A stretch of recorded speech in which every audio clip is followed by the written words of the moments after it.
Buenos días, amigos televidentes.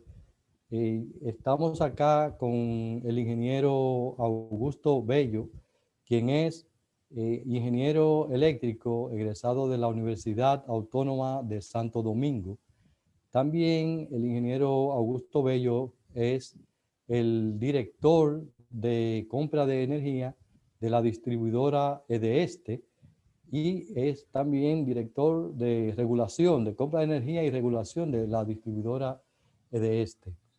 Augusto Bello es secretario de la Comisión de Integración Energética Regional, SECACIER, una institución que es a nivel de Centroamérica y el Caribe, y Augusto Bello es el secretario. Él es un experto, ha participado en una cantidad bien grande de webinars, es conferencista en diferentes instituciones que ha participado, y con él vamos a tener un buen programa. Le auguramos que las informaciones que posee el ingeniero Augusto Bello pues van a ser muy interesantes para que los amigos televidentes se puedan ir nutriendo de lo que es el subsector eléctrico en la República Dominicana.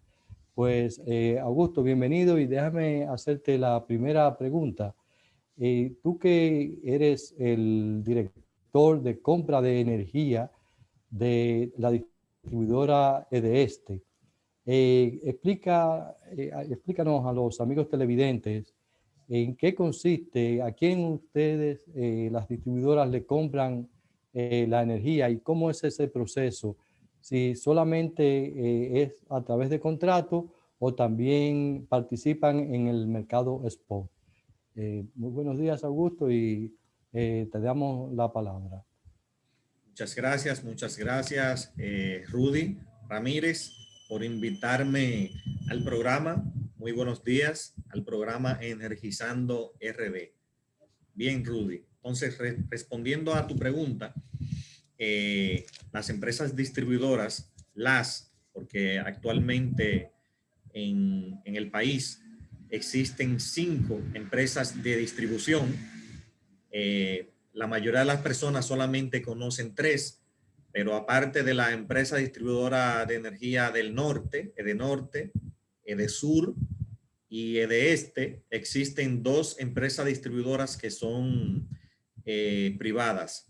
Una es la Luz y Fuerza y otra es el Limón, que están ambas allá situadas en el área de Las Terrenas. Son distribuidoras que no son muy grandes, pero atienden esa zona turística de Las Terrenas. Entonces, nosotros, las empresas públicas, las 3 empresas distribuidoras, compramos energía en 2 mercados. Acá en República Dominicana. Perdón, Augusto, antes de que continúes, también existe una que es un sistema Sistema aislado, aislado. deberías mencionar. Sí. Exactamente. Ahí también hay un sistema aislado bastante grande que atiende toda la zona de Punta Cana, que es la empresa de CESPEN. Atiende toda esa zona de Punta Cana. Entonces, regresando a la pregunta, en República Dominicana existe lo que es 2 mercados, un mercado de contrato y un mercado spot. Eso está regulado en el artículo 110 del reglamento de la Ley General de Electricidad 12501, donde nos obliga a nosotros a comprar un porcentaje de spot y un porcentaje en el mercado. Actualmente esa obligación es de un 80-20. 80% tenemos que garantizar bajo contrato y 20% un mercado spot. No podemos tener todo bajo contrato, porque si tuviéramos todo bajo contrato y baja la demanda, como pasó en la pandemia, nosotros entonces estaríamos vendiendo esa energía. Porque en el momento que baja la demanda, si tenemos todo contratado, el excedente lo tenemos que vender justamente en el mercado spot. Por eso se tiene que mantener esa relación de 80-20. que en ocasiones cambia porque los contratos se van terminando y uno en ese momento quizás, como hemos llegado, ha llegado a un 60-40, 70-30. Hoy día tenemos un 90% bajo contrato y un 10% que compramos en el mercado spot. Entonces, el mercado spot, lógicamente, es un mercado donde el precio lo va fijando la última central que entra. O sea, las centrales de generación se van despachando. Cada central tiene un precio distinto. Una es más barata que otra. Entonces, se hace una lista de méritos desde la más barata hasta la más cara. Y a medida que va incrementándose la demanda, van despachando las centrales en ese orden. Eso es el mercado spot. Y en cada hora, la central que entra en cada hora va fijando el precio de esa hora. Es decir, que si nosotros compramos el 10% del mercado spot, el precio varía hora por hora y lo va fijando la última central que entra en cada hora. Entonces, ya en el mercado de Perdón, contratos, Augusto, sí, sería bueno que expliques que así van entrando, la más cara es la que impone el precio, la que tiene un mayor, digamos, centrales, costo variable de exactamente. despacho, sí, Sí. pero que la superintendencia fijó un tope o fija un tope, que en ocasiones, si hay alguna central que está por encima de ese tope, pues entonces, ¿qué sucede en esos casos? Excelente, excelente pregunta, Rudy. Igual como tú indicas, Rudy, la superintendencia fijó un precio tope, lógicamente, porque los precios de las centrales van desde 2,000 pesos, el costo variable de despacho, de 2,000 pesos por megavatio hora, hasta 14,000 pesos por megavatio hora. Entonces, si entra una central en operación que cuesta, que su costo variable de despacho son 14,000 pesos, en esa hora, todas las centrales que están aguas abajo de esa están cobrarían a 14,000 pesos todas, aunque su costo variable sea 2,000. Por ejemplo, una central de ciclo combinado a gas natural, su costo variable son 2,000 pesos el megavatio hora, y si está operando en ese momento, si está fijando el precio, recibe sus 2,000 pesos por cada megavatio hora. Si en ese momento se incrementa la demanda hasta llegar a despacharla de 14,000, esa planta barata de 2,000 pesos que está recibiendo su costo variable, recibiría un lucro cesante de 14,000 pesos. O sea, recibiría 12,000 pesos por encima de lo que le cuesta producir. Entonces, para evitar eso, la superintendencia fijó un precio tope y dijo, bueno, vamos a pagar solamente hasta 8,000 pesos. Si entra una central de 14,000, se le paga hasta 8,000. Y ustedes dirán, bueno, pues esa central de 14,000, entonces está perdiendo. Realmente no, porque de ahí surge lo que son las compensaciones por despacho forzado. Si esa central está operando, cuyo costo variable son 14,000 pesos, y en ese momento el precio tope son 8,000, entonces va a recibir la diferencia por una compensación que le llama compensación de despacho forzado. Entonces, esos 6,000 que le faltan lo va a recuperar a través de esa compensación. ¿Qué evita eso? Que las empresas distribuidoras que compran en el mercado spot van a comprar entonces a 8,000 en lugar de comprar a 14,000. Y las centrales que están operando, cuyo costo variable son de 2,000 o 3,000, van a cobrar más de lo que le cuesta su producción, pero hasta el tope de 8,000. Entonces, regresando al inicio de la compra por contratos, nosotros hoy día, las empresas distribuidoras, tenemos aproximadamente el 90% bajo contrato. Esos contratos, una diversidad de contratos. Tenemos contratos con la central, con centrales a carbón, contratos con centrales a gas, ciclo combinado, que funcionan con gas natural. Hoy día el parque de generación de República Dominicana cuenta con una matriz de 1,200 megavatios a gas natural, a ciclo combinado. Tenemos la planta de Quisqueya, que son 265 megavatios. Tenemos la planta de AES André, que son 300 megavatios. La planta, el ciclo combinado de Ormina, que son 270 megavatios. Las 3 plantas de Coyentri que se convirtieron, que son 300 megavatios más. Entonces, aparte de eso, tenemos otras centrales que son motores duales, que pueden funcionar con gas natural y pueden funcionar con fuel. También tenemos Estrella del Mar 2, que funciona con gas natural. Todas esas centrales están conectadas a través de un gasoducto que lo suple la empresa de AES Andrés. Entonces, también compramos a carbón a través de una central que se llama Barahona Carbón, Itabo 1, Itabo 2, la central de Punta Catalina, y tenemos también contratos de energía renovable, que hoy día en República Dominicana, instalados, ya operando, hay aproximadamente 650 megavatios ya operando. Y las empresas distribuidoras tienen esa energía contratada. Hay otros parques que próximamente van a entrar en operación en el próximo mes. Por ejemplo, una central de 120 megavatios y una central de 50 eólica y fotovoltaica que van a entrar próximamente. También esa energía va a ser contratada. Entonces, la empresa distribuidora tiene que tener ese 80% bajo contrato, porque el mercado eléctrico minorista nosotros tenemos que garantizarle a los clientes que esa energía y esa potencia le tenemos que garantizar que le vamos a brindar ese servicio, y de la única manera que uno lo garantiza es cuando uno tiene un contrato, porque el mercado spot, cualquier planta puede estar indisponible y no tiene esa responsabilidad de siempre mantener su planta en excelente estado para cubrir lo que es ese contrato.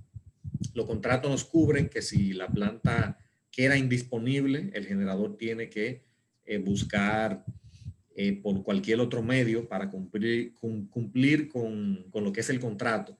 Por ejemplo, aquí hubo una planta que en una ocasión tuvo una falla por una descarga atmosférica, y para poder cumplir con el contrato tuvo que traer motores a gas natural, lo instaló, y entonces pudo cumplir con el contrato con las empresas distribuidoras. Y nosotros a su vez cumplimos con los clientes de mantenerle el servicio. Entonces, regresando a lo que estábamos conversando de las compensaciones, las empresas de distribución no solamente tienen contratos. El mercado spot se compone de otras variables, y también el mercado como tal, porque las empresas de generación no solamente inyectan energía y potencia, sino también tienen que ofrecer servicios suplementarios, como son la regulación de frecuencia, la regulación de tensión, y lógicamente otros servicios que se pagan, que dentro de ellos están las compensaciones que hablamos por despacho forzado. Entonces, también en el mercado se pagan lo que le llaman los desvíos, que de eso vamos a hablar un poquito más adelante, pero regresando a las compensaciones, ¿por qué se paga la regulación de frecuencia? Porque, por ejemplo, las empresas de distribución hacemos lo que es la programación de la demanda. Todos los días tenemos que programar lo que se va a retirar o demandar el día siguiente. Eso tenemos hasta las 10 de la mañana del día de hoy. Tenemos para enviar la programación de lo que van a ser los retiros horarios del día siguiente. Con esos retiros. Parquéate ahí en la programación de la demanda y suplir las distribuidoras dicha demanda. Tú nos puedes explicar, en este momento, ya se ha anunciado que desde hace un tiempo más bien, la demanda se está supliendo en un 100%, que lo que uno veía antes, que era lo que le llamaban gestión de demanda, que eso en otro país significa otra cosa, pero acá significa apagones, que eso se ha reducido, que solamente pueden ocurrir apagones en caso de que haya una avería, ya sea una línea de transmisión o una línea de distribución.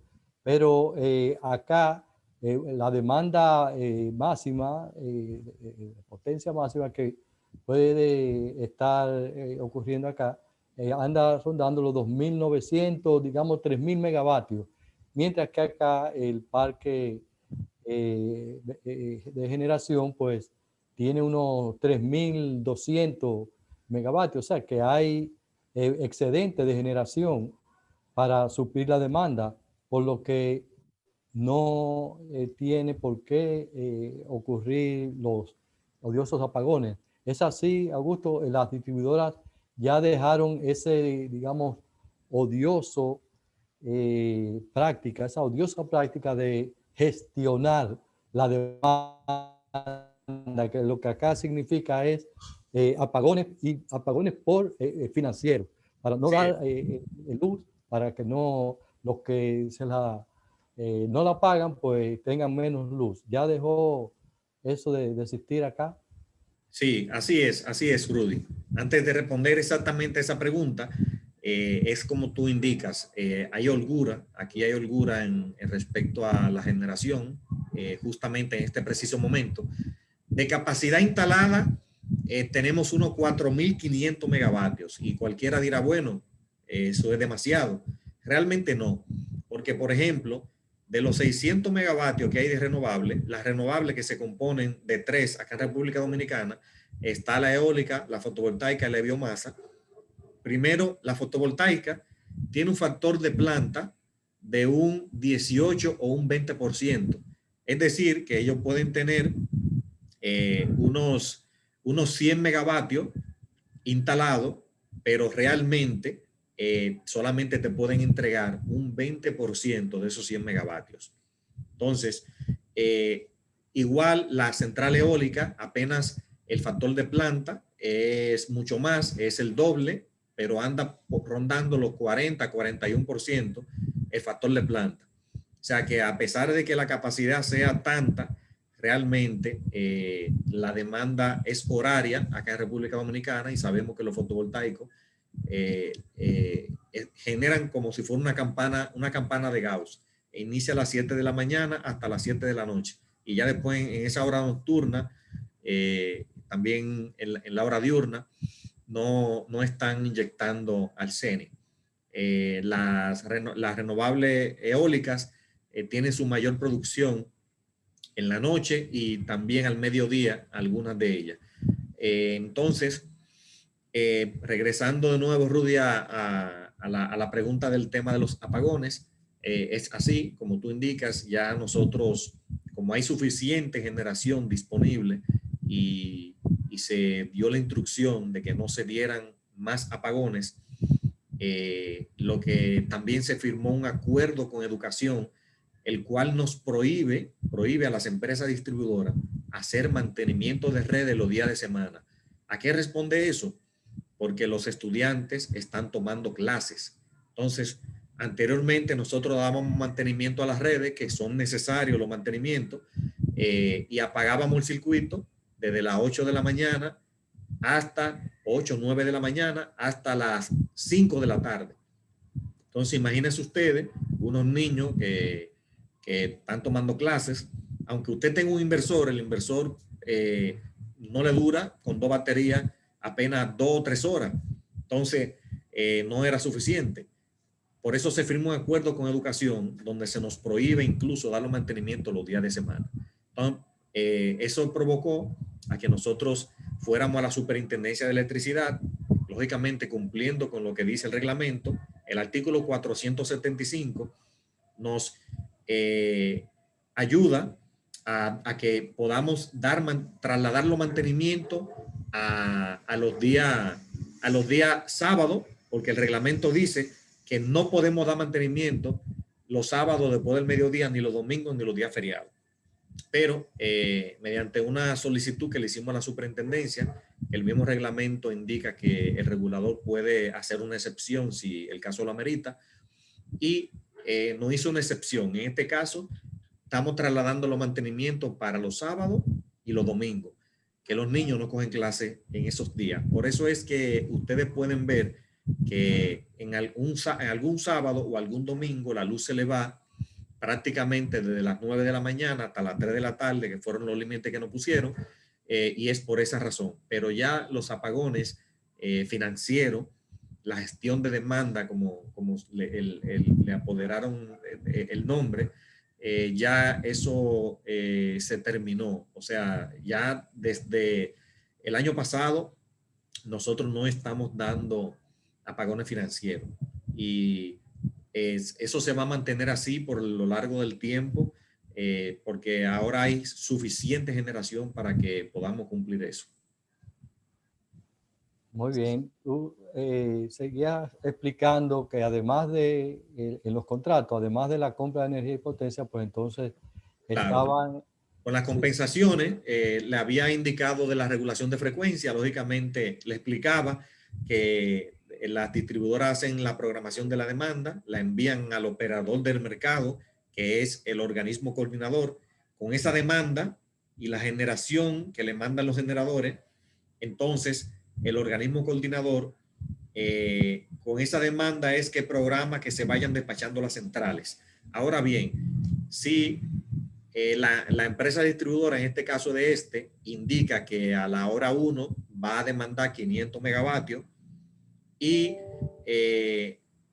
demanda en ese momento 450, por ejemplo, si se desvía un 10% hacia arriba o hacia abajo, eso puede provocar que usted tenga que entrar a una central fuera de mérito, porque las centrales, el OCEA hace una programación y las centrales tienen un tiempo de entrada.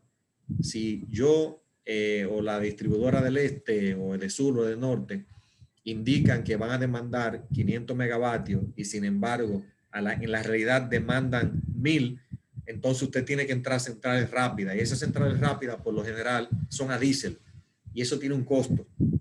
Entonces si el desvío es mayor o igual a un 10%, ya sea por encima o por debajo de lo que yo programé, las empresas distribuidoras tienen que pagar lo que le llaman compensación por desvío, que es ese 10% que yo me desvié por un 10, se factura un 10% por la cantidad de megavatios que yo me desvié por el costo marginal de esa hora. Y hora por hora yo tengo que pagar un desvío. Las empresas distribuidoras han llegado a pagar en un mes hasta 35 millones de pesos. Ahora mismo, como ya tienen un sistema que le dan seguimiento en tiempo real, esos desvíos se han reducido al máximo. Que algunas de ellas, por ejemplo, como en el caso de ha llegado en un mes a salir con 0 penalizaciones. Entonces, eso ayuda a que los generadores sean despachados ya de manera normal y se haga la operación a mínimo costo como manda el reglamento. Entonces, usted sabe que es como en las casas, usted prende, apaga los bombillos, cuando enciende la bomba, si la bomba es muy grande, ustedes ven que los bombillos como que parpadean. Todo eso, si ustedes lo trasladan ya a todo lo que es el país, que está encendiendo, apagando, eso provoca desvíos en la generación y la demanda. Cuando la generación y la demanda no están igualadas, entonces se produce lo que es un desvío en la frecuencia. Si, por ejemplo, hay más generación que demanda, ahí entonces la frecuencia sube por encima de los 60 hercios. Y lógicamente los generadores tienen que prestar un servicio de regulación de frecuencia para estabilizarla. No nos vamos a adentrar mucho en todo el tema de la regulación de frecuencia porque sería ya un programa para hacerlo solamente para eso. Pero los generadores se les paga ese servicio que ofrecen de regulación de frecuencia para mantenerla estable. Eso se paga. También que lo indica el artículo 406 y el 407 del reglamento, indica cómo se paga la regulación primaria y la regulación secundaria. Entonces, otro servicio que dan los generadores es la regulación de tensión, pero lamentablemente todavía ese reglamento solamente está como borrador.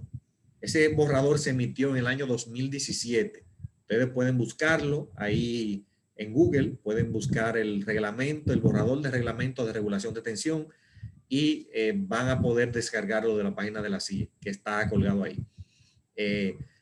Entonces, no se paga la regulación de tensión como tal. Simplemente si una planta de generación entra para regular tensión, se le paga como si fuera despacho forzado.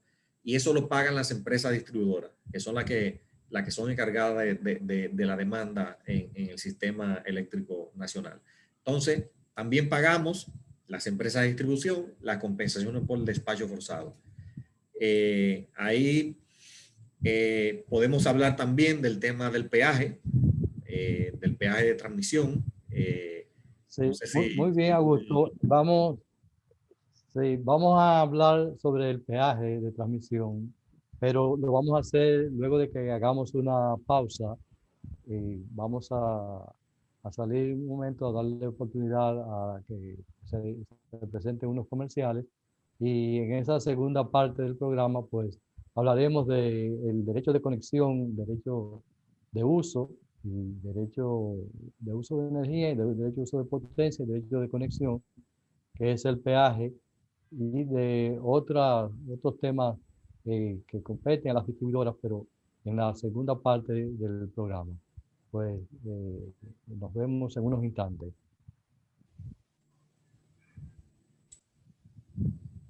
Bien, amigos televidentes, estamos conversando con el ingeniero Augusto Bello, y el ingeniero Augusto Bello nos ha dado una panorámica de los contratos que tienen las distribuidoras con los generadores. Quedamos en lo que es el peaje de transmisión, que es lo que se paga a la empresa de transmisión eléctrica dominicana por dar mantenimiento, operar el sistema de transmisión nacional que forma parte del Sistema Eléctrico Nacional Interconectado, CENI. Ese peaje de transmisión pues lo pagan, digamos, es un pass-through. Los generadores eh, lo, eh, lo pagan, se lo pagan la distribuidora lo paga a la transmisión, le paga lo que le llaman un derecho de uso de energía, derecho de uso de potencia y derecho de conexión. Augusto, vamos a entrar a un tema interesante que yo sé que los amigos televidentes pues les gustaría saber. En los contratos que tienen las distribuidoras con los generadores, pues está esa parte de la energía que compra, la potencia, se recogen esos, digamos, servicios auxiliares, la regulación de frecuencia, pago por máquina forzada, y todo eso equivale, digamos, a un 65% del valor de la tarifa. Luego viene lo que le llaman el valor agregado de transmisión, que es el pago que ya mencionamos, por operar, dar mantenimiento, el plan de expansión de la transmisión, y también el valor agregado de distribución que conlleva la parte administrativa, igual que la de transmisión, la parte de la administración, de operación, mantenimiento, y la parte del plan de expansión. Esos dos elementos, el valor agregado de transmisión, valor agregado de distribución, pues es lo que toma la Superintendencia de Electricidad para fijar una tarifa al consumidor final. Eh, en estos días que estuvo con nosotros el superintendente de electricidad, le hacíamos la pregunta de que en el pacto eléctrico uno de los puntos que particularmente consideramos más importante es que la superintendencia está obligada, inmediatamente se firme, a hacer los estudios para determinar primero una tarifa referencial, luego una tarifa transitoria, después una tarifa técnica, y finalmente cuál sería la tarifa a ser aplicada ya con base de estudios científicos. Decíamos que consideramos que la tarifa debe bajar. ¿Por qué? Porque recordábamos que para el año 2011 el costo marginal estaba en el mercado spot, se encontraba, llegó a estar hasta a 21 centavos de dólar, mientras que en este momento anda rondando los 6, 8 centavos de dólar. Eso se debe a que han entrado varias unidades, tanto de gas natural, como tú señalaste al inicio del programa, como a carbón, como también de energías renovables que han impulsado a que el precio en el mercado spot, el costo marginal, pues se haya disminuido bastante, solo que no se tiene ese estudio que refrende lo que debería ser una tarifa técnica y lo que entonces el regulador, en este caso la superintendencia, pueda colocar ese precio al consumidor final. ¿Nos puedes abundar al respecto, Augusto? Hay una parte que se está aplicando ahora que es lo que le llaman el FETE, Fondo de Estabilización de la Tarifa Eléctrica, Claro. el cual uno entiende que en un momento determinado, sí, la tarifa aplicada, pues pudo estar muy por debajo de la tarifa técnica, pero al reducirse los costos, pues es lo que particularmente entendemos. La tarifa aplicada en este momento está por encima de lo que sería la tarifa técnica.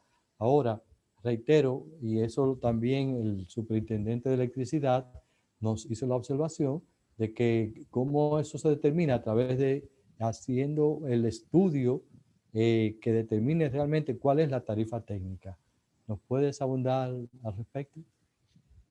Buen tema, Rudy. Primero, antes que todo, es bueno mencionar que la tarifa como tal la fija la Superintendencia de Electricidad, como tú indicaste, porque muchas personas piensan que las distribuidoras son lo que cambian la tarifa. También es bueno mencionar que la tarifa aplicada, la que se le aplica a los usuarios, desde el año 2011 no cambia, se ha mantenido fija. Entonces, es muy importante que tengamos eso en cuenta. Entonces, Rudy, yendo directamente al punto que tú indicas de lo que está escrito en el pacto eléctrico de la tarifa de referencia, te comento que se han dado unos pasos ya sobre eso, como cuáles. En noviembre del año 2019, la superintendencia emitió la tarifa, la 106-2019. Ustedes pueden buscar en Google también o en la página de la superintendencia la resolución CIE 106-2019 y ahí pueden descargarla, una resolución que tiene más de 150 páginas, porque justamente esa resolución contempla lo que es la fijación o la actualización del BAD de las empresas de distribución y también contempla lo que es la tarifa, cómo se va a calcular la tarifa de referencia. A pesar de que la tarifa aplicada a los usuarios no ha cambiado, sí cambió la tarifa de referencia y está citada en esa resolución. Entonces, se hizo un ligero cambio porque la superintendencia ha venido realizando estudios. Por ejemplo, INECON se realizó un estudio en el año 2010, se realizó un estudio tarifario. Luego ese estudio se actualiza en el año 2016 y donde ese estudio del año 2016, el gran peso lo tenían los precios de los combustibles. Y básicamente el fuel tenía mucho peso en esa tarifa. Si ustedes, por ejemplo, grafican lo que es el fuel y lo que es el comportamiento de esa tarifa, pueden ver que a medida que sube el fuel oil, sube la tarifa. Eso tenía una ligera distorsión, se quiso corregir con la resolución 106, que también esa resolución entendemos que se debe trabajar también realizando otro estudio para finalmente lograr lo que está escrito en el pacto eléctrico, que es que una vez se firme el pacto eléctrico, se va a trabajar en una tarifa de referencia, la cual va a ir desmontando lo que es el subsidio. ¿Por qué? Porque el subsidio viene, como indicó Rudy, el Fondo de Estabilización de la Tarifa, el FETE, es la diferencia entre la tarifa que se aplica, anteriormente se calculaba con la tarifa indexada, aplicada menos indexada, y esa diferencia era lo que le llamaban el FETE, que se traduce a lo que es el subsidio. Por ejemplo, la tarifa de República Dominicana es escalonada y tiene, lógicamente, escalones. Los primeros 200 kilos se tienen un 100% de subsidio, por eso los clientes pagan a 4 pesos con 44. A medida que va subiendo la cantidad de kilos que ellos demandan, pueden cambiar de escalón. Entonces ya cuando un cliente pasa de, consume 701 kilos, ya paga todo a 11 pesos con 13 centavos. Ya esa tarifa no tiene subsidio. Y esa tarifa, como indicó Rudy, sí es un poco más alta que lo que es la tarifa de referencia. Pero las demás tarifas sí siguen teniendo lo que es el subsidio. Entonces, la tarifa como tal, ya de manera general, el artículo 111 de la Ley General de Electricidad indica claramente que la tarifa va a ser el costo del suministro, como indicó Rudy. Si yo compro la energía más barata, eso se le debe traducir en una transferencia al usuario. Lógicamente, cuando se haga el desmonte, eso va a ser transparente, que si las empresas distribuidoras compran la energía más barata, entonces la tarifa al usuario debería estar cambiando, ya sea mensual o trimestral, como se fije, como lo indique el estudio. Entonces, el artículo dice costo de suministro más el valor agregado de distribución, Perdón, que le Augusto. llaman el BAD. Sí, perdón, déjame acotar algo ahí. Sí, En el pacto eléctrico está contemplado que debe esa, digamos, tarifa, cada 3 meses debe ser revisada, pero ojo, no es ser revisada para subirla o bajarla, sino revisar los costos que tiene la tarifa técnica. Ahora, el que pueda subirla o no, ya es una decisión que no es automática. Esa es una decisión que toma el, el regulador.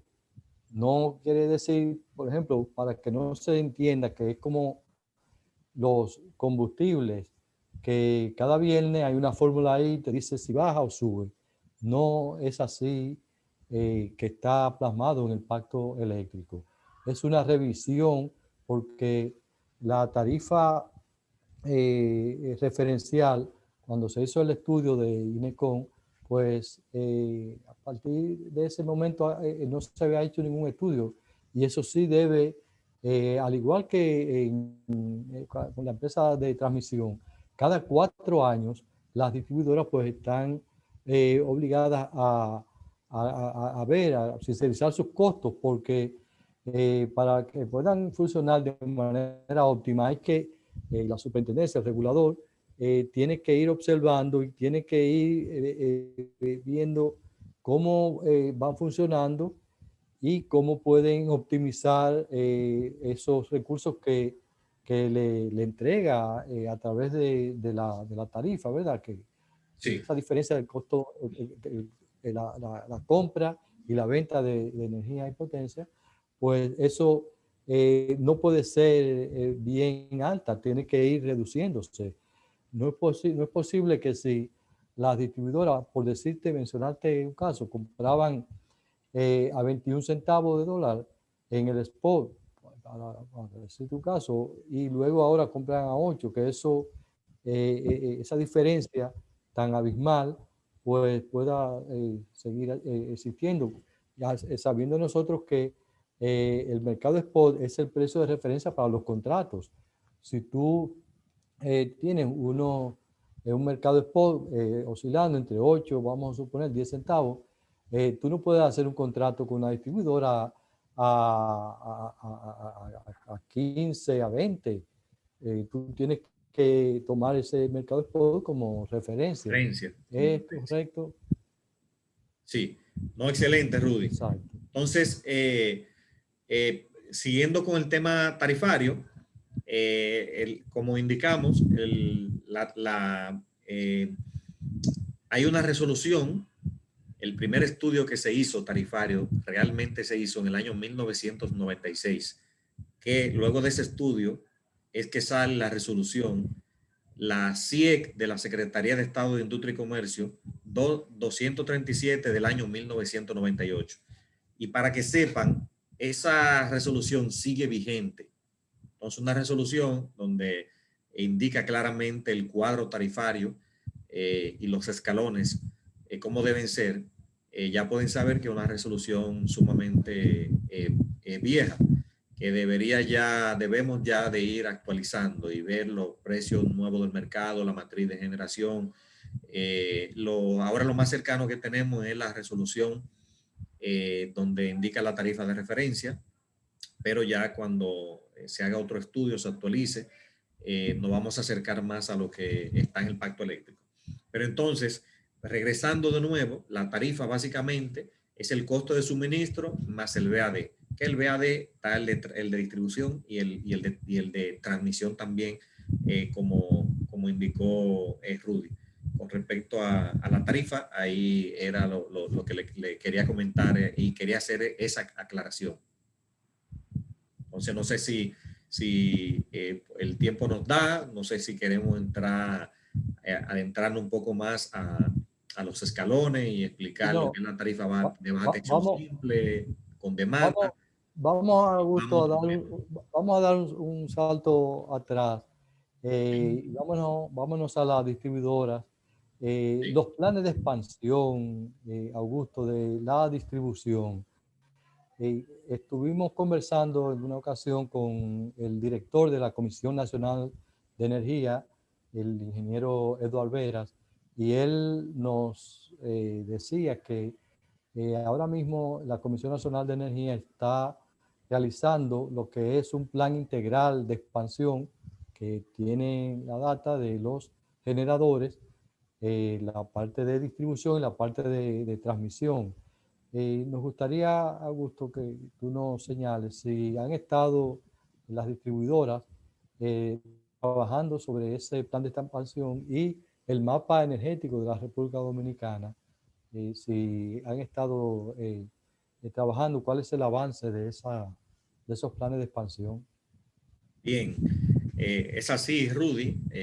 La comisión tiene ya está en el reglamento, tiene un mandato que tiene que hacer lo que es el plan indicativo de la transmisión, de la generación y también, lógicamente, se apoya en los planes de distribución.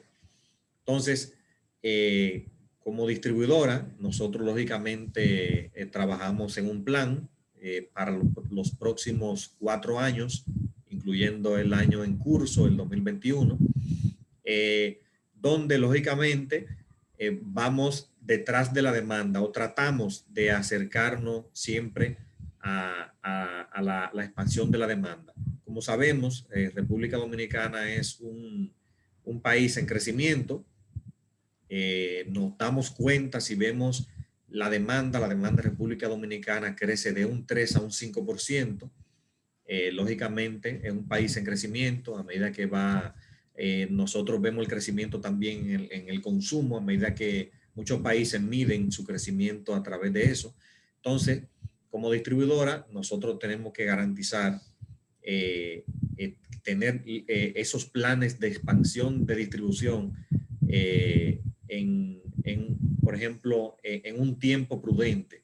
Porque, por ejemplo, hay zonas como la zona vamos a poner una zona de Alma Rosa, por ejemplo, de Santo Domingo Este, donde también la zona de Santo Domingo, del Distrito Nacional. En el Distrito Nacional se aprobaron que se pueden construir edificios hasta 50 niveles en la zona céntrica, por ahí, por la zona de la Churchill. Y ya se están construyendo edificios de esa índole. En la zona de Santo Domingo Este, exclusivamente en Alma Rosa se aprobaron para que se pueden hacer edificios de hasta 26 niveles. Y hay más de 10 torres que ya tienen ese tamaño. Entonces, como sabrán, cuando se hace una torre de esa índole, tiene que tener incluso un transformador trifásico, tiene que haber redes disponibles para eso. En tiempos atrás no se podía pensar en eso porque las redes incluso eran monofásicas, redes con cable de 4160 voltios, ahora las redes son trifásicas. Entonces, nosotros sí tenemos un plan de expansión para los próximos 4 años, donde hemos identificado esa zona de mayor crecimiento y hacia allá estamos construyendo las redes. Entonces, por eso es muy importante seguir con ese plan. Ahora bien, el plan no se cumple 100% a cabalidad por el tema de los fondos. No vamos a hablar en este momento de las pérdidas que tiene la empresa distribuidora porque también eso sería otro programa, pero nosotros con el tema de lo que es el subsidio tenemos también clientes que son no cortables, que por su naturaleza, los acueductos y demás, el dinero viene a través de Hacienda, nosotros no le podemos cortar. Tenemos también el Bonoluz, que son usuarios de bajos recursos que tienen un bonoluz y eso está atado también a una tarjeta de solidaridad. Miren lo lejos que no hemos ido, pero es bueno señalar eso porque a lo que quiero llegar es que los planes a veces no se cumplen porque no tenemos los suficientes recursos por esas presiones que tenemos del apoyo a la clase social más vulnerable. No tenemos los recursos 100% disponibles para cumplir con el plan de distribución al 100%. Pero sí tenemos un plan, Rudy, para los próximos 4 años, incluyendo este año 2021. Y estamos trabajando en base a ese plan. Esperamos que lo podamos cumplir como lo tenemos programado para no tener, para mejorar, dar un mejor servicio a nuestros clientes. Bien, Augusto, lamentablemente el tiempo ya se nos ha ido, se nos agota. Se nos quedan muchos temas. Tú mencionaste el de las pérdidas, mencionaste, no mencionaste, lo menciono ahora, pero es muy importante, el de la generación distribuida. Claro, muy Cómo podemos importante. poner los paneles solares y además de Visión ser neta. consumidores, exactamente, esa medición neta, la tecnología que ustedes quieren impulsar para que las pérdidas se reduzcan, los contadores prepago, Claro. los cortes que pueden hacer directamente desde las oficinas, no tienen que trasladarse a la brigada, todo eso, como Eso tú lo podemos ver en un mencionaste, próximo. podríamos ver en un próximo programa. Claro que sí. Tenemos pendiente y tú te voy a pedir incluso que nos acompañes porque tu experiencia es vasta, tanto en la distribuidora como en el organismo coordinador, pues te permite pues, intercambiar impresiones con relación a lo que es la forma en que se planifica y se programa a corto, mediano y largo plazo la operación del sistema eléctrico nacional. Luego la parte comercial, la big data de esa que toma la gerencia comercial del organismo coordinador para hacer las facturaciones que precisamente los 18 de cada mes es que se realizan las transacciones económicas del mercado eléctrico mayorista del Sistema Eléctrico Nacional Interconectado CENI y tienen un plazo de 3 días para poder entonces Hacer los pagos a los emitir generadores. facturas y hacer los pagos a generadores, todos los que entran en ese mercado. Pues será en otro programa. Damos las gracias al amigo Augusto Bello. Lo esperamos tener presente en otros programas interesantes como este de hoy en día. Y con esto nos despedimos. Le decimos hasta la próxima. Muchas gracias, Rudy.